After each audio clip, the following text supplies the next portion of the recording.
North by 35 just finished its second year. In Denton, they grew. What are your thoughts on what this conferette does for the city of Denton?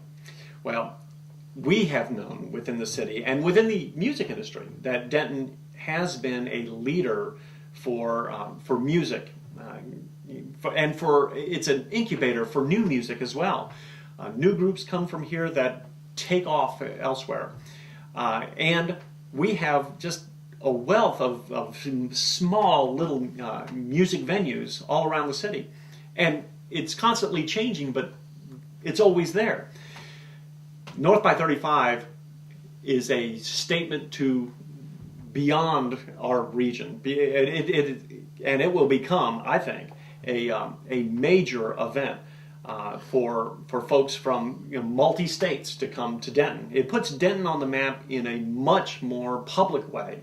You're thinking of us just as a closed community. It opens our community. It opens our community to a wealth of interest, and I think that there will be more and more venues created in Denton to allow for that expression to stay here, that music talent to stay here, rather than having to have their gigs in Dallas or Fort Worth. They can stay in Denton because people are coming here. Once the transit is here, that becomes much more viable for folks, so that you don't have the parking nightmares and such. So things are coming together, aligning the stars, so that we will become, I think, a regional hub for music and a destination for entertainment. You had some strong words back when the UNT Chancellor's office moved to Dallas. Now Gretchen Bataille has moved on from UNT in Denton, and on some level I'm sure you're still concerned about the relationship of Denton and UNT. Where are we at in that relationship, and how do you feel currently about the state of things? Well, I'm concerned. I was concerned when the system moved, and in the manner that it moved. I was further concerned when Gretchen Bataille had severed the relationship with the university, because Gretchen Bataille, as an individual, was completely engaged in external affairs, and that meant also our community. And the city of Denton and our community has bought into the mission of UNT, which is to become a Tier 1 university, to become a focal point of research and an elite for education. It has already been a success, but it's trying to move to another level, and we bought into that. We bought into Discovery Park. We have partnerships to try to develop that as an incubator. All of those things are somewhat in jeopardy. With the philosophical shift that is possible away from Denton to Dallas. And I do not want to see that happen. I think it's a shame there are no regents from Denton. Not one regent is from Denton. The last one was Gail Strange. She revolved off. Not long thereafter, Gretchen Bataille was gone, who was a very strong proponent of this campus. But I have met with the chancellor several times. I've known him for many years, actually. And he has gone out of his way to assure me that there is not a shift in the works from the focus on this campus as being the main campus for UNT. It will not change no matter what is done in Dallas. That is a satellite campus, as is Fort Worth, as others will be over time. Satellite campuses. Denton's is the flagship. It will remain the flagship, and there are no plans to divert from that path.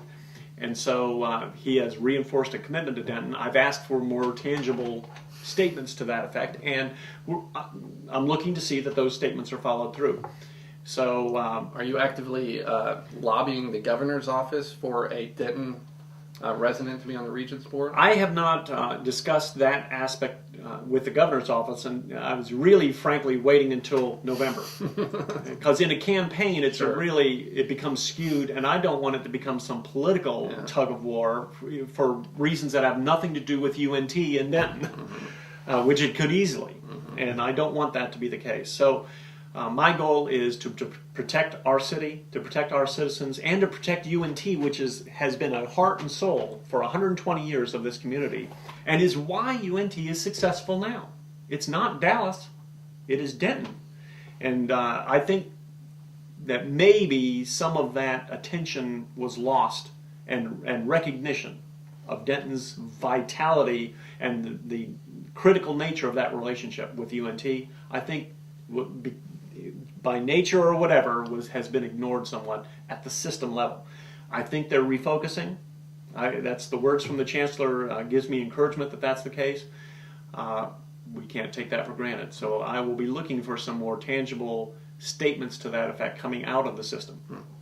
Bob Clifton, your opponent in this race, you guys have, at least as it's appeared through the media and at certain council meetings, have had a somewhat contentious relationship, perhaps, whether that's gone both ways. Who knows? What are your thoughts on him as an opponent in this race? Do you have any comments? Well, I think what Mr. Clifton's role, I think he perceives this role is to raise issues, try to make people think, and I don't fault anyone for wanting to do that. And in the manner that he does it sometimes, I don't agree with, because frankly, it sometimes becomes more personal than based on facts, based on reality. Politics too much has become reliant upon perceptions, and that's a shame. If it was more on substance, like dealing with very specific issues, that's what I treasure and hope to accomplish or have. And that's the one thing, where we've really have differed is how to get things done. It's easy to attack and criticize. It's very difficult to have very constructive, workable solutions. And when you get to the specifics, what workable solution is there, all of a sudden there's a paucity of response, oftentimes, especially when and Mr. Clifton is not alone in this. There's a lot of folks that tend to run for the highest offices without having been involved, except as someone who criticizes.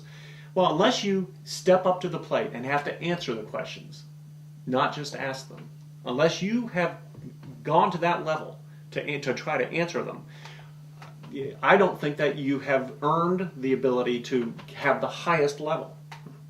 Joe Mulroy is vacating his seat due to term limits, and there's 5 people in the race for that at-large position.